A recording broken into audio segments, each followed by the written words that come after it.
جب حضرت عثمان غنی رضی اللہ تعالیٰ عنہ کا محاصرہ کر لیا گیا اور یہ خلافت کا آخری آپ کا دور ہے، 82 سال کی عمر تھی اس وقت آپ کی، اور یہ تاریخ کا دردناک باب ہے کہ حضرت عثمان غنی پر 40 دن تک پانی بند رہا۔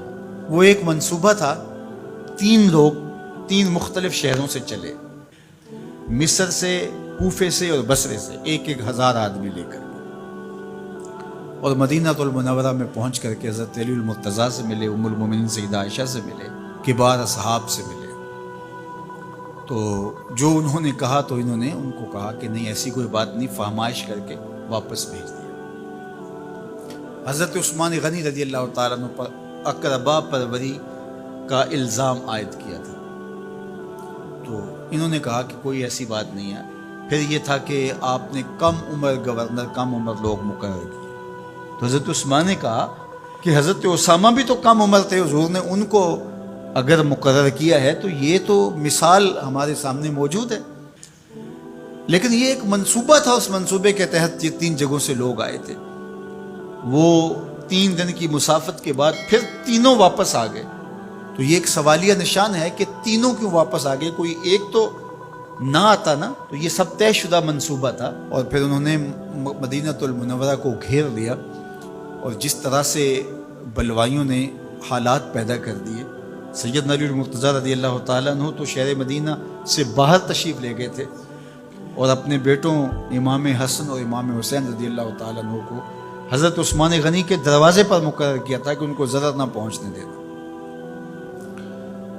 اب 700 صحابہ اجازت طلب کر رہے ہیں کہ آپ ان بلوائیوں سے نپٹنے کا میں جو ہے وہ اجازت نامہ مرحمت کریں، اور بہت سارے لوگ تو حج پہ جا چکے ہیں۔ 18 ذی الحج کا واقعہ ہے جب آپ کی شہادت ہوتی ہے، تو وہ حج پہ جا چکے ہیں، تو جو یہاں موجود ہیں وہ اجازت طلب کر رہے ہیں۔ لیکن حضرت عثمان غنی رضی اللہ تعالیٰ عنہ نے کہا کہ نہیں، میں ایسی اجازت نہیں دوں گا۔ رسول اللہ صلی اللہ علیہ وسلم کا حرم شہر مدینہ لوگوں کے خون سے لالازار ہو، یہ میں اس کو گوارا نہیں کرتا۔ افواج موجود ہے، اور دنیا کی تاریخ میں آپ کو ایسا نہیں ملے گا کہ اتنی بڑی حکومت کسی کے پاس ہو اور وہ خود گھیر لیا جائے، اس کا پانی بھی بند ہو جائے، اور وہ حکم دے کہ نہیں، میرے لیے آپ ایک قطرہ بھی خون نہیں بہائیں گے۔ بلکہ آپ کے غلاموں نے جب تلواریں اٹھا لی تو آپ نے فرمایا کہ میرا حکم ہے کہ تم تلواریں نیچے رکھو، بلکہ میں تمہیں یہ آفر دیتا ہوں کہ جو غلام لڑے گا نہیں اور یہ میرے سے عہد کرتا ہے وہ آزاد ہے۔ حضرت ابو ہریرہ رضی اللہ تعالیٰ عنہ، حالانکہ یہ پڑھنے پڑھانے والے لوگ تھے، تعلیم و تعلم سے ان کا تعلق تھا، لیکن وہ بھی تلوار لے کے حضرت عثمان غنی کے دفاع میں آگے۔ لیکن حضرت ابو ہریرہ رضی اللہ تعالیٰ عنہ کو بھی حضرت عثمان غنی روک دیتے۔ مالک بن اشتر کہنے لگا کہ ہم آپ کی دستبرداری کے خواہاں ہیں، آپ خلافت سے دستبرداری اختیار کر لیجئے۔ تو حضور علیہ الصلوۃ والسلام کے اس جانثار صحابی نے، حضرت عثمان غنی نے فرمایا یہ نہیں ہو سکتا۔ دستبردار کیوں نہیں ہوئے؟ لگتا تھا یہ سب سے زیادہ آسان تھا، لیکن حضور نے ارشاد فرمایا تھا، اے عثمان، تمہیں اللہ ایک قمیض پہنائے گا، لوگ اس کو اتارنا چاہیں گے، تم کبھی نہ اتارنا۔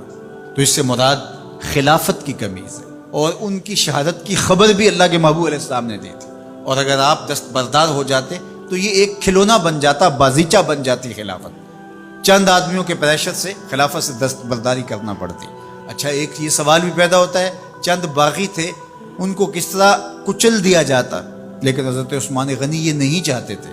ایک تو یہ کہ مدینہ کی حرمت پامال نہ ہو، اور دوسرا پورے عالم اسلام کو آگ لگانے کا جو منصوبہ تھا، 3 مختلف شہروں سے 1000 آدمی لایا گیا ایک منصوبے کے تحت، اور انہیں لاشیں چاہیے تھیں، اور جو ان کے پیچھے کام کر رہے تھے نادیدہ ہاتھ، ان کا منصوبہ یہ تھا کہ یہاں سے مختلف سمتوں میں، یہ تینوں شہر مختلف سمتوں میں تھے، تینوں سمتوں میں جب لاشیں جائیں گی تو پورے عالم اسلام کو ہم جو ہے وہ خانہ جنگی کی آگ میں دھکیل سکیں گے۔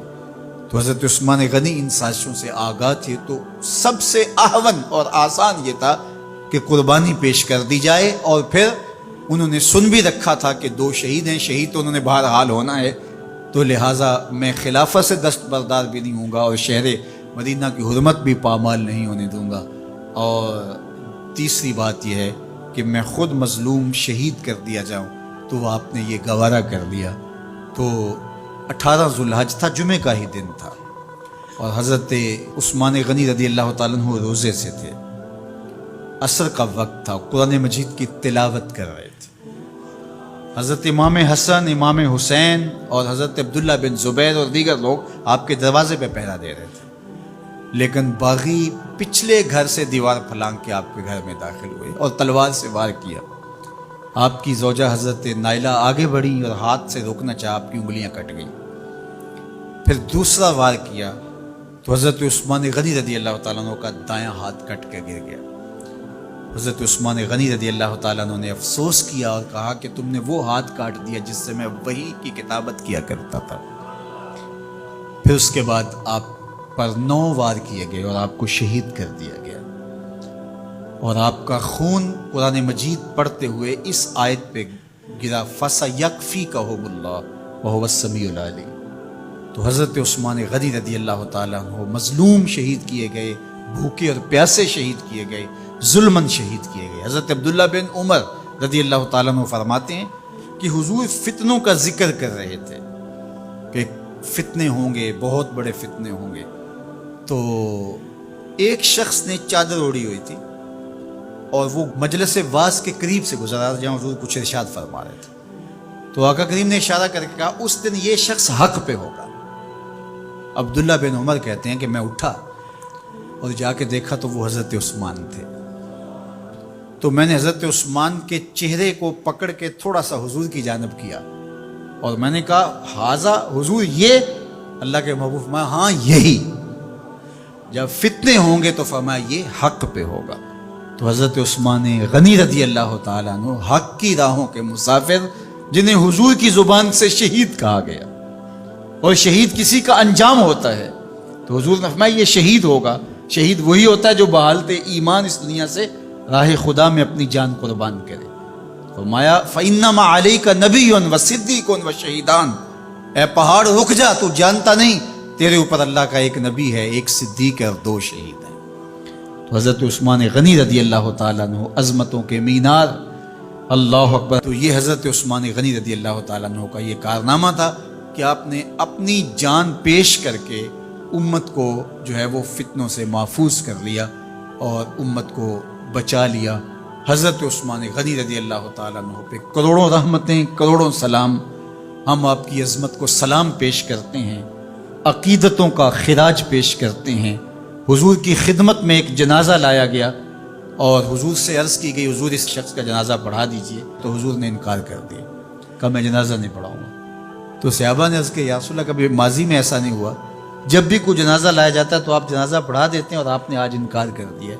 تو فرمایا یہ شخص میرے عثمان سے بغض رکھتا تھا اور اس کو اللہ نے بھی اپنی رحمتوں سے محروم کر دیا ہے۔ حضور نے اس شخص کا جنازہ نہیں پڑھایا جو مبغض عثمان غنی رضی اللہ تعالی عنہ۔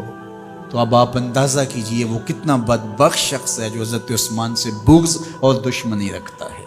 حضرت عثمان غنی رضی اللہ تعالی عنہ سے اللہ کے محبوب علیہ السلام نے کتنی خوبصورت ارشاد فرمائی، میں اس سے حیا کیوں نہ کروں جس سے اللہ کے فرشتے بھی حیا کرتے ہیں۔ یعنی عثمان غنی وہ ہیں جس سے اللہ کے فرشتے بھی حیا کرتے ہیں، اور جو عثمان غنی کا حیا نہیں کرتا اس سے بڑا بے حیا کون ہو سکتا ہے۔ حاکم نے مستدرک کے اندر روایت ذکر کی ہے کہ بہت سارے صحابہ حضور کی بہت ساری خوبیوں کے مظہر تھے، اور سب سے زیادہ حضور کے خلق کے مشابہ حضرت عثمان غنی رضی اللہ تعالیٰ، اور خلق میں سب سے اونچا درجہ حیا کا ہوتا ہے۔ تو حضرت عثمان غنی رضی اللہ تعالیٰ عنہ حیا کے اس مقام پہ فائز المرام تھے جو انہی کا مقصوم تھا۔ اللہ ہمیں حضور کے اہل بیت، حضور کے اصحاب، بلکہ حضور کے در کی مٹی کی تعظیم بھی نصیب کرے۔ اقبال نے کہا تھا خاک طیبہ از دو عالم خوش ترست، آن خنک شہرے کے آنجا دل برست۔ ہمیں تو طیبہ کی مٹی بھی اچھی لگتی ہے اس لیے کہ وہاں محبوب جو رہتے ہیں، تو محبت تو اس چیز کی متقاضی ہوتی ہے، محبوب کی راہوں کو بھی سلامی پیش کی جائے۔ تو جو حضور علیہ السلام کے ساتھ منسوب اتنی وقی نسبتیں ہیں ان کا احترام کیوں نہیں کریں گے؟ تو حضرت عثمان غنی تو داماد رسول ہیں، حضرت عثمان غنی تو ذو النورین ہیں، حضرت عثمان غنی تو حضور علیہ الصلوۃ والسلام کے محبوب اور حضور علیہ الصلوۃ والسلام کے پیارے ہیں، ان کو جنت کی بشارت دی گئی ہے، عشرہ مبشرہ میں سے ہیں، 4 جلیل القدر خلفاء میں ان کا نام شامل ہے، اور پھر حضور کی 2 صاحبزادیاں ان کے نکاح میں آقا کریم نے ان کو شہید خود قرار دیا، اور میرے اور آپ کے آقا و مولا نے کہا آج کے بعد کوئی عمل عثمان کو نقصان نہیں دے گا، اور کہا عثمان سے میں حیا کیوں نہ کروں، اس سے اللہ کے فرشتے بھی حیا کریں۔